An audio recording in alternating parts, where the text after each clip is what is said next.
It's a wet, late summer day in Noxon. The three grassy lots where most of the town's businesses once stood are partially cordoned off with yellow tape. A pickup truck is parked in front of the trailer that now houses a diminished Angry Beaver general store. But Noxon Avenue, the community's main drag, is otherwise quiet. Before February 27, 2024, the short stretch of road was home to four storefronts: the Angry Beaver, the Mercantile and Cafe, and Toby's Tavern, a Noxon fixture beloved across northwest Montana. Now only Johnson Hardware, just across Broadway Street from the other storefronts, remains. The loss is palpable, even to someone new to town. Standing on the edge of Noxon Avenue, hearing only a dog bark and wind chimes tinkle, a sense of stillness immediately envelops you. I had only been in Sanders County for a few days, and had no idea if Noxon was always a quiet town. Tourist season was winding down, and hunting season was just peeking over the horizon. Maybe it was just shoulder season in an unincorporated town. So I asked Laura Johnson, who with her husband Kevin owns Johnson Hardware, if I was missing anything. It's definitely quieter. You don't, because you don't have the people just, I'm going to stop by the store and grab this or that. They got the trailer in, and that is, they've done very well with that. There's a lot in there for what it is. Yeah. But it's quieter. Laura grew up in nearby Heron, her family having moved there from Seattle when she was 2 years old. She and Kevin met going to school together. They married in 1995 and had two sons, and in 2001 they bought the store. The boys, now in their 20s, returned to Noxon after college and worked at the family store when they're not busy with their own adventures. We were the high school sweetheart thing, so it's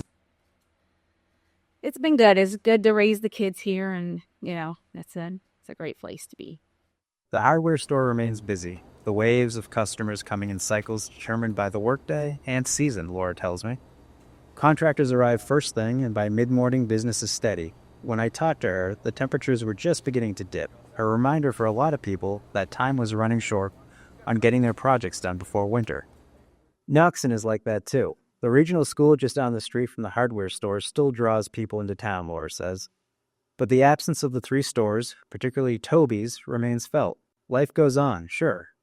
But when I asked Laura how much Noxon has transformed over the years she's lived there, she said the small things might change, but not the big ones. I went to high school and went through fourth grade all the way through high school here, and you always had your store. You always had it was just, you always had those businesses there. There's been some that have come and gone, obviously, but those were kind of your stable things. Those were always going to be there. They were. So it was a shock. It's, it's kind of, it was sad to see that happen. Yeah. The fire that likely began in the Angry Beaver in the early morning hours of February 27, 2024, was visible across the Clark Fork River when volunteer firefighters with the Noxon Rural Fire District arrived. It quickly spread to the Mercantile and Cafe and Toby's Tavern, which were nestled closely on either side. Despite crews from Heron and Trout Creek pitching in, all three buildings were a pile of wreckage by mid-morning when the fire was finally contained. As bad as the blaze was, it was only the first of two hits Noxon took that year. In mid-July, inspectors looking over the Noxon Bridge, the more than a century-old span that connects the town to Montana 200 across the river, deemed it unsafe for travel. Roadblocks went up and emergency vehicles were rerouted across the top of the Noxon Dam. For everyone else, getting in and out of town meant taking poorly maintained back roads to Heron. But when I ask around town about the year's setbacks, people turn back to the fire. Maybe it's because temporary repairs allowed the bridge to open back up to traffic shortly after it closed, though its future remains very much in doubt. But it might be that the storefronts along Noxon Avenue were more than just a place to grab a drink, some sugar, or a bite to eat. This chain of little towns, it's just like any chain of little towns. Your bars are your supper clubs and your social centers. I mean, if you, in the outlying areas, like you want to break the monotony, just where you come to shoot pool, have a beer, see your friends, see your friends or whatever, So they perform a service, and this is the part that Noxon lost, is their social center. And I've been waiting to see if it's going to have an impact psychologically on whether start feuding and fighting a little more. And all of this stuff could play in. So I ain't talking too much about it. I'm just kind of watching to see if it does have an effect. That's Billy Hill. I met him while I was making phone calls ahead of my trip from Kalispell to Noxon after a colleague said I needed to give him a ring. When I asked him how the town was doing after the fire and the bridge closure, he said I should just come down and stay a night or two at the hunting lodge on his ranch outside of Trout Creek. Billy Hill is the quintessential Montanan. Straight out of Central Casting, he sports a big Santa Claus-like white beard and bright blue eyes belying his 7 decades on this earth. A brimmed hat fixed to his head and thick blue jeans strapped to his legs. Somehow both gregarious and soft-spoken, but blunt in the way that some men in the West talk.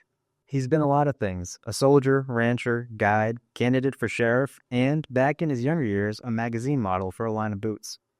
He fought the government after he killed a grizzly bear in self-defense, and won. He also punched out the Sanders County sheriff once during a bar brawl. The sheriff was out of line, he recalls. A fact that I just had to try and verify after I returned to the office. Sure enough, the Daily Interlake ran an article on it in the 1990s. Yeah, I'm Billy Hill, and I'm 77 years old. I've lived in Trout Creek, Montana all my entire life. I've been on my ranch since I was 1 year old, 1948. I've worked my entire life to make the ranch. I'm proud of it, what it has become. We just got done with a nice lodge. We have an outfitting business, ranch. We sell hay. I try to support my community in any way I can. And I kind of run out of words at the moment, but anyway, that's about who I am. These days, Billy still works as a guide during hunting season. He hosts friends and weddings in his hunting lodge and cares for the herd of elk that roam his land.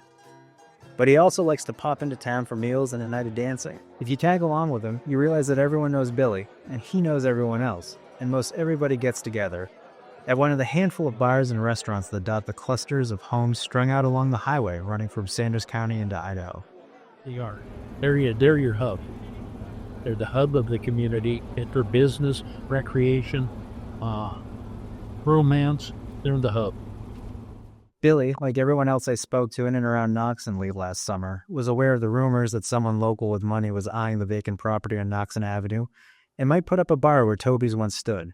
But it was spoken only in cautious terms. No one could see the future. In the meantime, fears about the future of the town were cropping up. When I first asked Jim Byler, chief of the Noxon Rural Fire District, how the town was doing, I got a laugh and a dry response. You're in downtown? I did. I just saw it. There wasn't much to see. Byler, who was one of the first to the scene of the fire back in February, feared the worst for Noxon. If it wasn't for the school, which serves students across that part of Sanders County, there wouldn't be much reason for the town to exist. Without the grocery store, the restaurant, or the bar, people need to head to Sandpoint to stock up or go out, he says.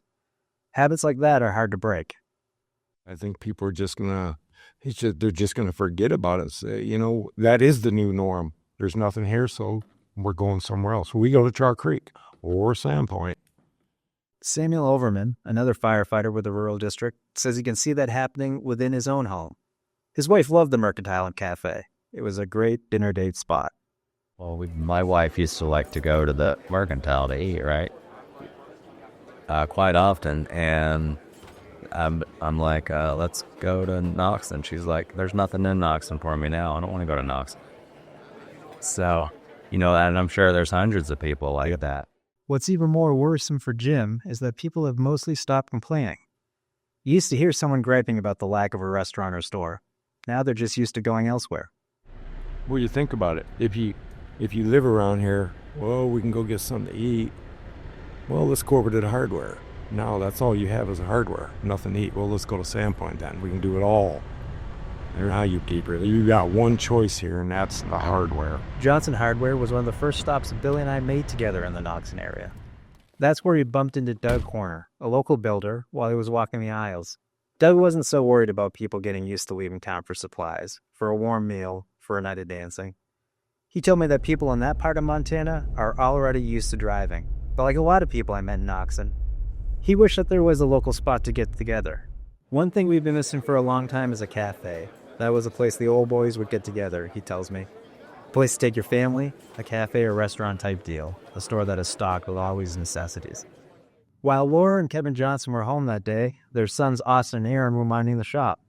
Austin was listening in as Doug and Billy talked, a sly smile spreading across his face.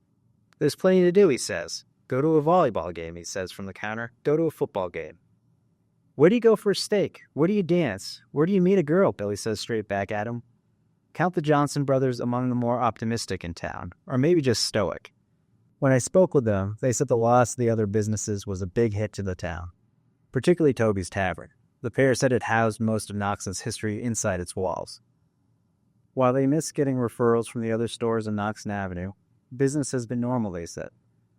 The first few days after the fire, they used to look out the windows of the hardware store to see someone heading down to where the bar once stood, before stopping and turning back. As for the loss of a communal gathering spot, they were understanding if unperturbed. It's a small town, Austin told me, and people were used to having those things around. They just want it to be like it was again.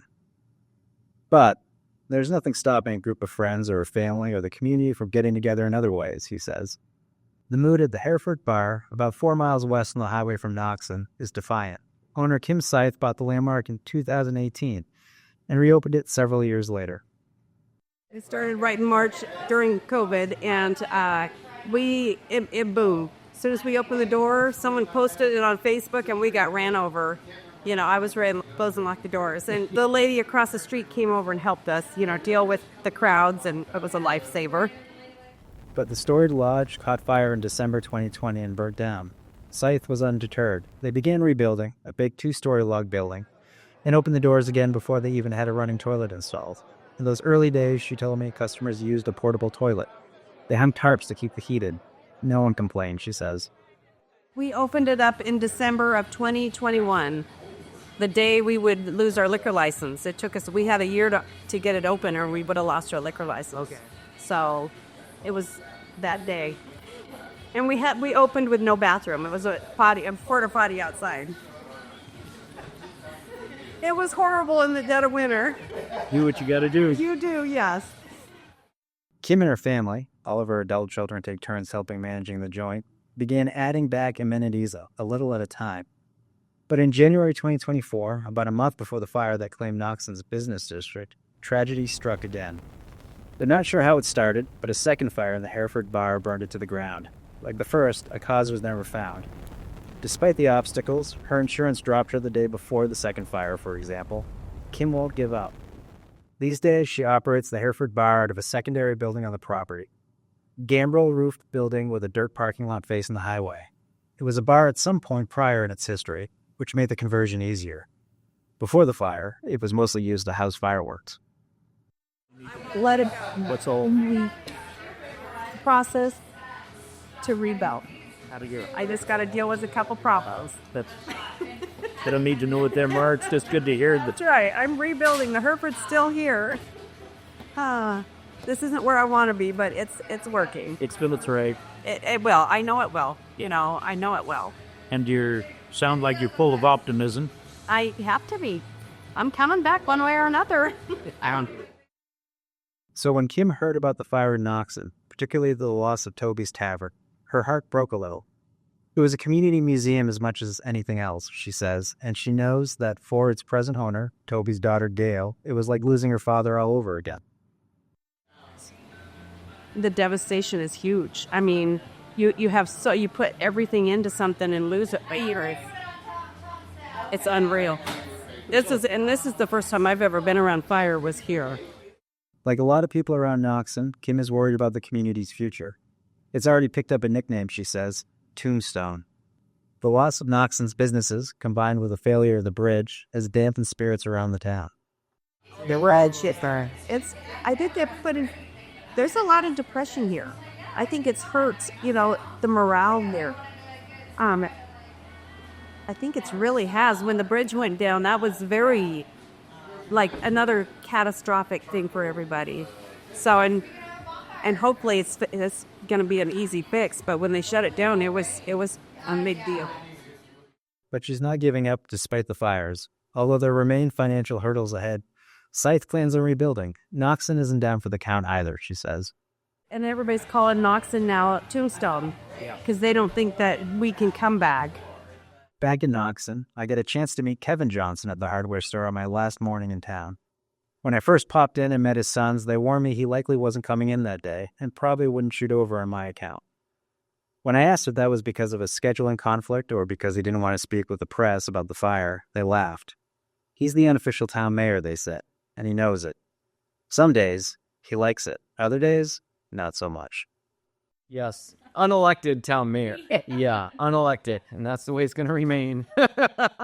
Kevin has seen the hole the fire left in the community manifest itself. During the summer months, confused visitors circled the town before heading back out to the highway, he says. And even today, it's different. You got a quiet feel to town. School's going now, so you have traffic back flowing through town, but it is quiet.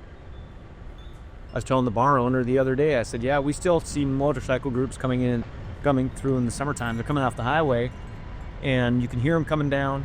They come down, they circle, turn around, and go back out. And I know exactly what they were doing. They were coming off to stop at the bar, have a beer, burger, and go.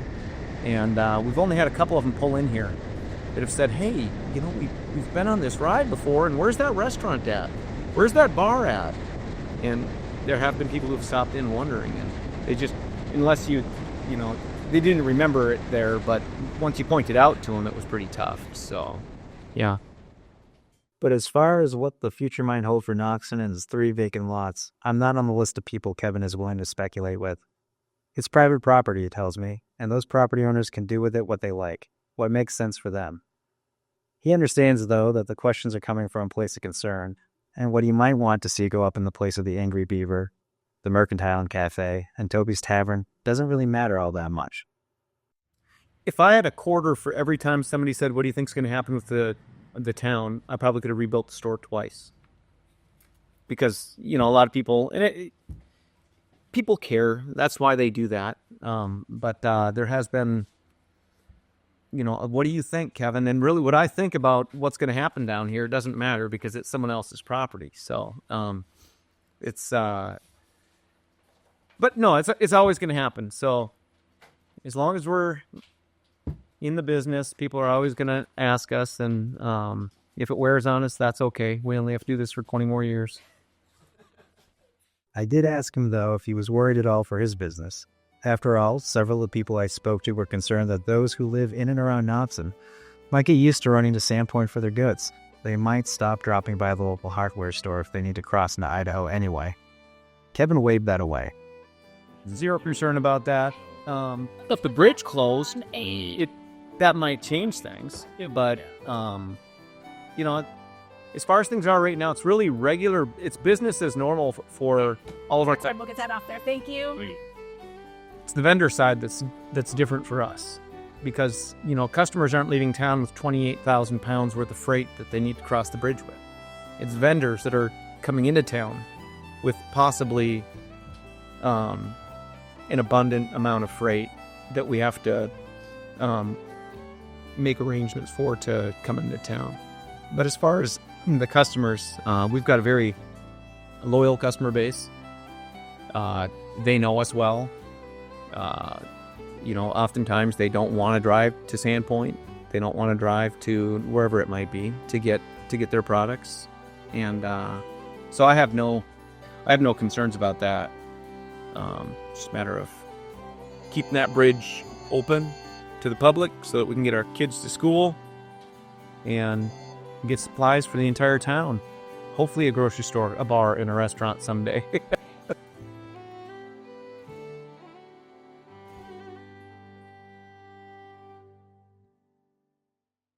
This is Jordan Van of Van Law Firm. At Van Law, we understand how life can change in an instant. Whether you've been affected by a fire, an accident, or any other disaster, you don't have to go through it alone. We're here to help victims rebuild and recover, from personal injuries to property damage and financial struggles. Your rights matter, and we're ready to fight for the compensation you deserve.